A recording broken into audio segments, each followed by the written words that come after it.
let's get back to the original Jeff Darlington tweet. I think sometimes when a guy demands I'm out of here, says, which is, it's been happening our entire lives and before we were alive, trade demands, pro sports. It's Deebo by no means the first, and he definitely won't be the last. I actually, looking back, think it was a little bit less as intense as I think we thought at the time. I'm not saying he didn't have some feelings, but he didn't put his name on it.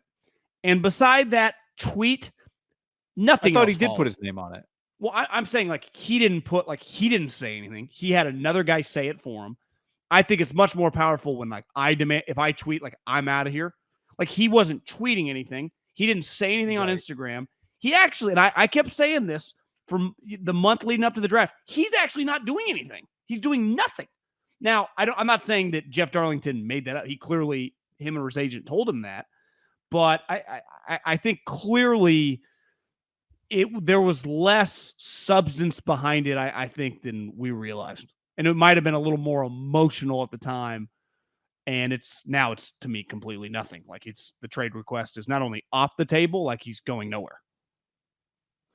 Yes, you talk about Deebo Samuel, who we saw at practice today, and because we had talked about yesterday, right, when we were streaming, and we put on a podcast that whether he was going to show or not, no one really knew. Mayoko had reported that he didn't think he was going to be there, and all of a sudden he's not only there. I mean, I'd say played a pretty big role, running on the sideline with the offensive guys, high-fiving guys. Good multiplying energy. Good vibes. The other two guys that his agent represents that have had a similar offseason, A.J. Brown got traded, and DK Metcalf did not show up at mandatory OTAs. Yeah, I mean, you are right, because here we are, and he's not on another team, and he's not getting traded, and maybe it was more immaturity than some grand plan. But I think every step of the way, it's been pretty clear from Deebo's perspective that there hasn't been some grand plan, because there really is no leverage unless you're willing to, not show up. And I do think part of the struggle with him versus A.J. Brown, I think the Titans clearly liked A.J. Brown. The Niners really like Deebo Samuel, and maybe Kyle Shanahan and John Lynch should get some credit for the fact that he showed up today. The Niners asked him to. Maybe his relationship with Kyle has helped him. Now, there still is the moment that we're waiting for when a contract offer goes in front of his agent, and his agent tells him, Deebo, here's what they're offering. And then they have to decide whether or not it's close to them. 2 for 10? Yeah, I mean, it's, it can fall apart again if he suddenly hates the number. But the problem for him is that he is not making a lot of money right now. And so even the number that he hates is generational, life-changing money, right? Even if it's $19 million a year and that's too low, or let's say a number that was really too low. Let's say it's $16 million a year and $55 million guaranteed. He wouldn't sign for $15 million a year. He wouldn't sign for 49. He wouldn't sign George Kittle's contract. But I'm pretty sure George Kittle's life has changed since he signed the contract that Deebo Samuel, wouldn't sneeze at. And so at the end of the day, he is not in a position to tell them no forever. Eventually, he's going to have to sign the contract they offer him.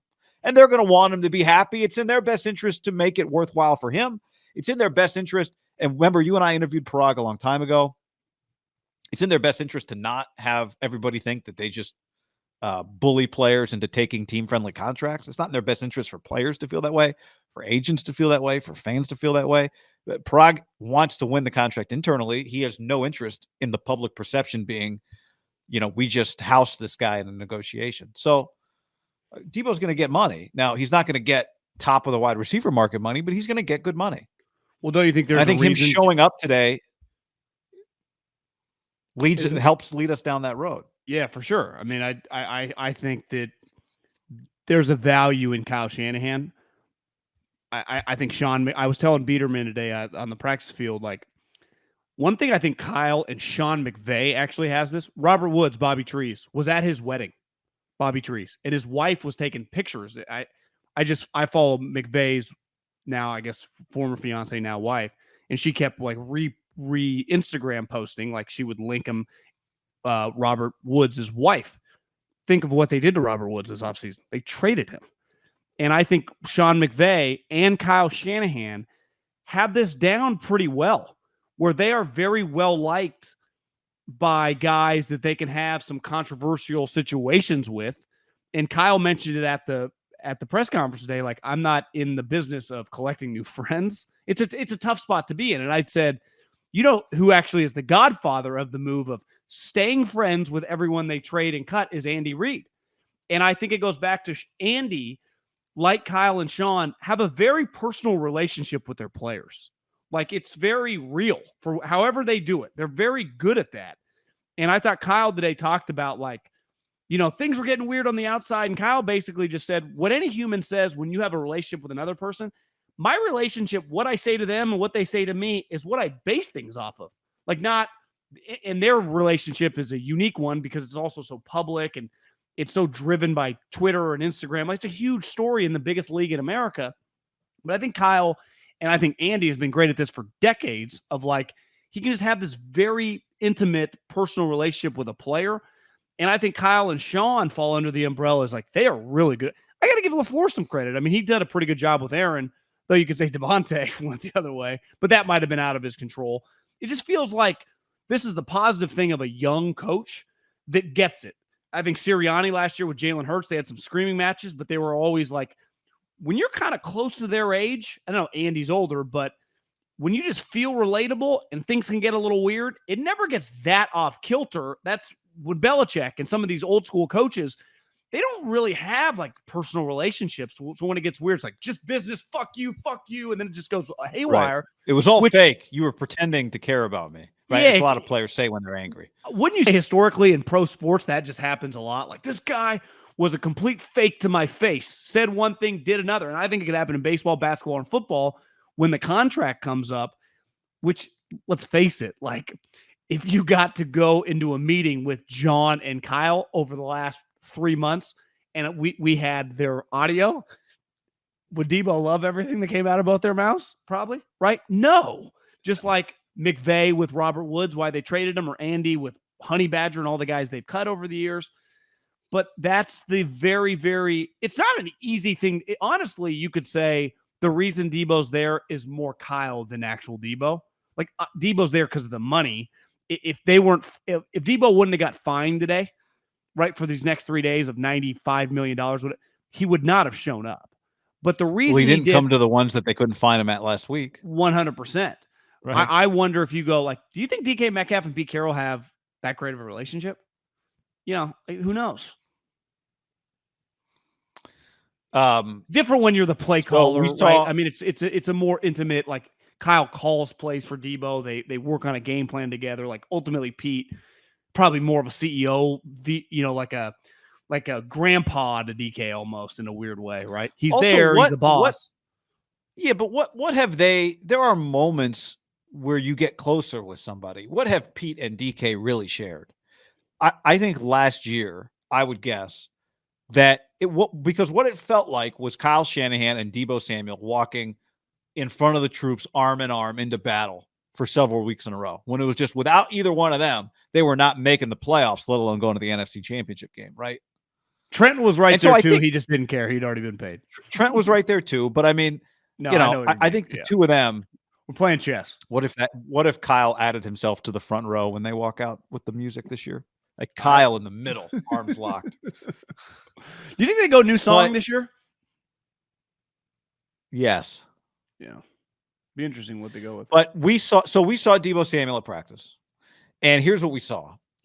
Deebo, as the team was warming up, I start walking around the practice field to go see the quarterbacks.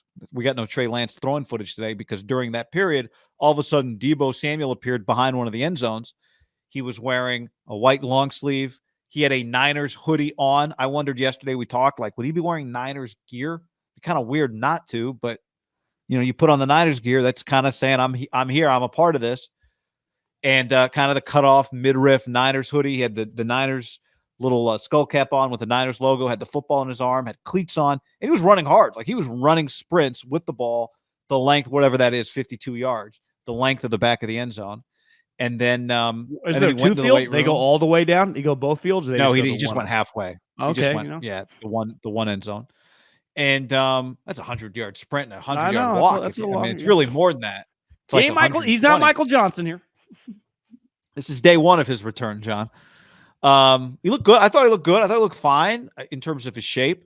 And then you saw him a lot. He was bringing good vibes. He was like standing behind the offense, right? Was he holding? What was he holding? Like a play sheet or something? Well, I think they script all the plays, so I would imagine they give him one, or maybe like one of the.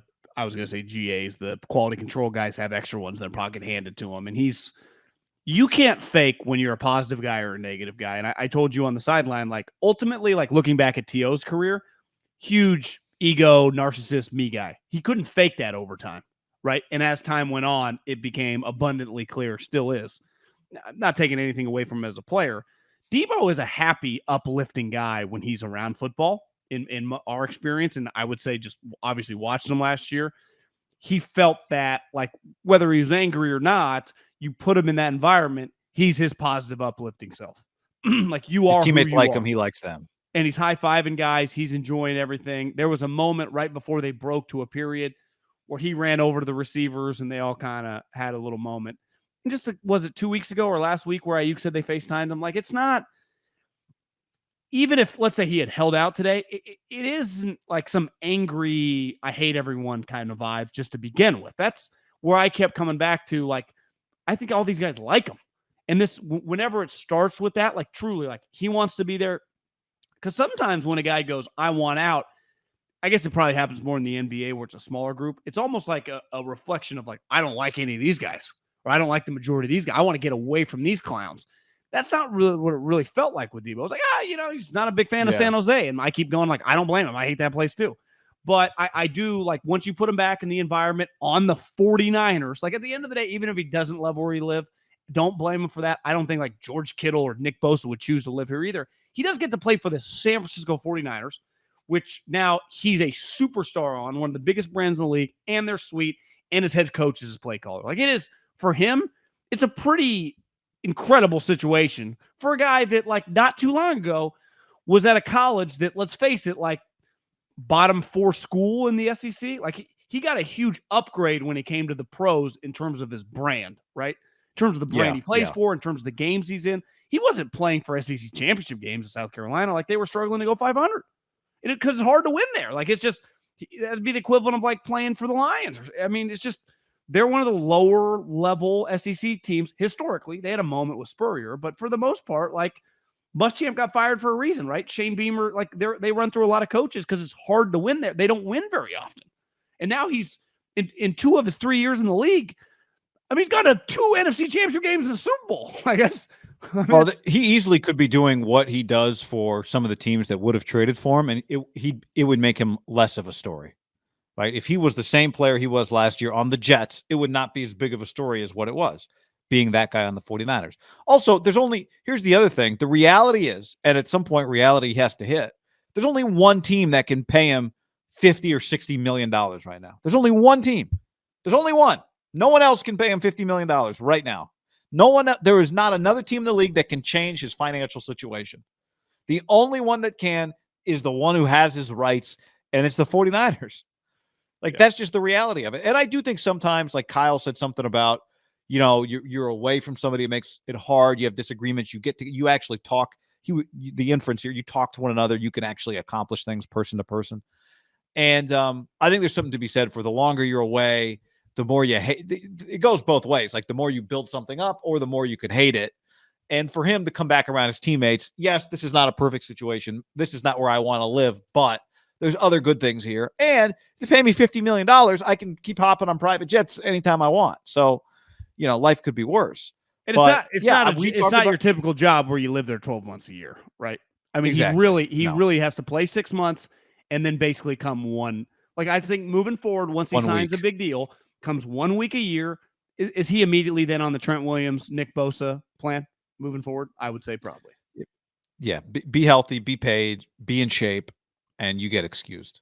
And Trent Williams, it probably helps from Deebo's perspective that he showed up and Trent Williams didn't pay $15,000 to not be there today. And Nick Bosa didn't pay $15,000 to not be there today. Now Nick's richer than him. Number 2 pick. And we can get to Nick's contract here in a second. But yeah, I didn't know, like we talked about Monday, quite what to expect.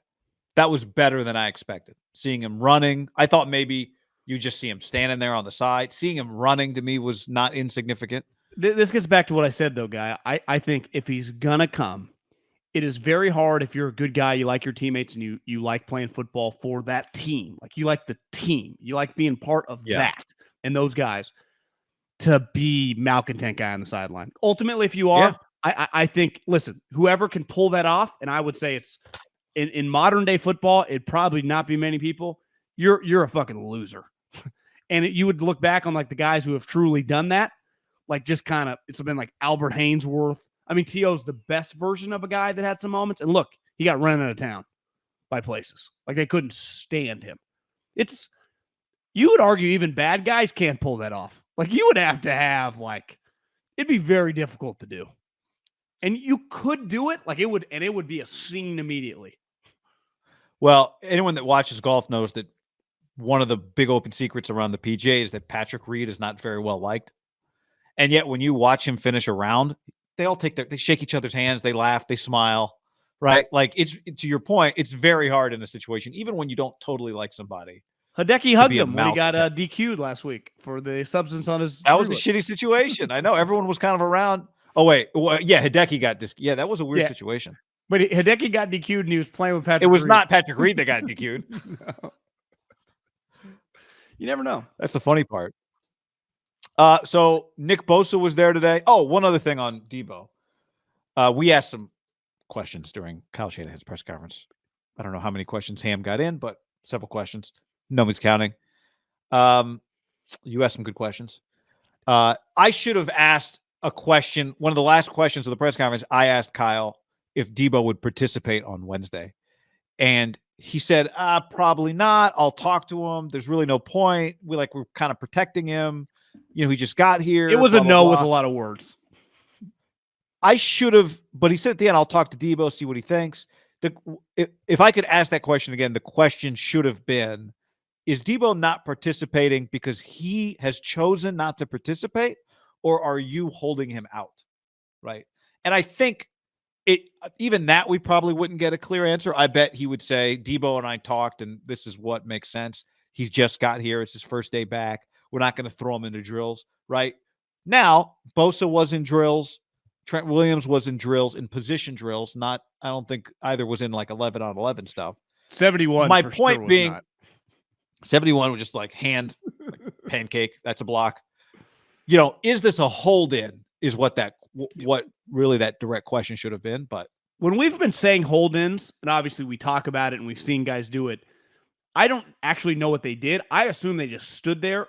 Would you, in like your mind, did you think TJ Watt, part of practice, he'd be running sprints to stay in shape, or he was just standing there the whole time? No, I would think hold in, the guy would not do any sprinting on the side, which is what I would too. But then you also think like then he would get really out of shape because TJ took the entire training camp, so he would not do anything for a month, right? You would just, how do you stay in shape? Do you lift a little on the side? Like, yeah, you'd have to do your own thing when you're not at the facility. Because I would not assume hold in is like running some sprints with some other hurt guys on the side. Not that Deebo's hurt, but just like training with the group. It felt like more than a hold in. I don't think what we witnessed today was a pure hold in. I agree. I think it was, hey, Deebo, you don't need to do any drills, just show up. You know, it could have been that he never got the chance. John on the stream says maybe they're holding him out so he can't hold himself out.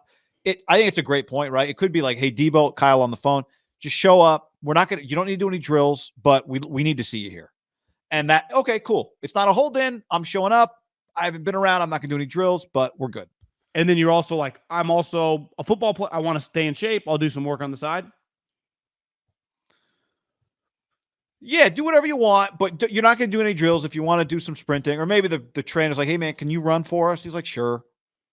Yeah. Seems like it's not a classic hold in where like you don't really want the head coach to even come over and talk to you. John Lynch, someone to come over and talk to you. So, and really, if you're the Niners, you're fine. Like, what do you care? Right? You don't need them out there. No, it's not about that.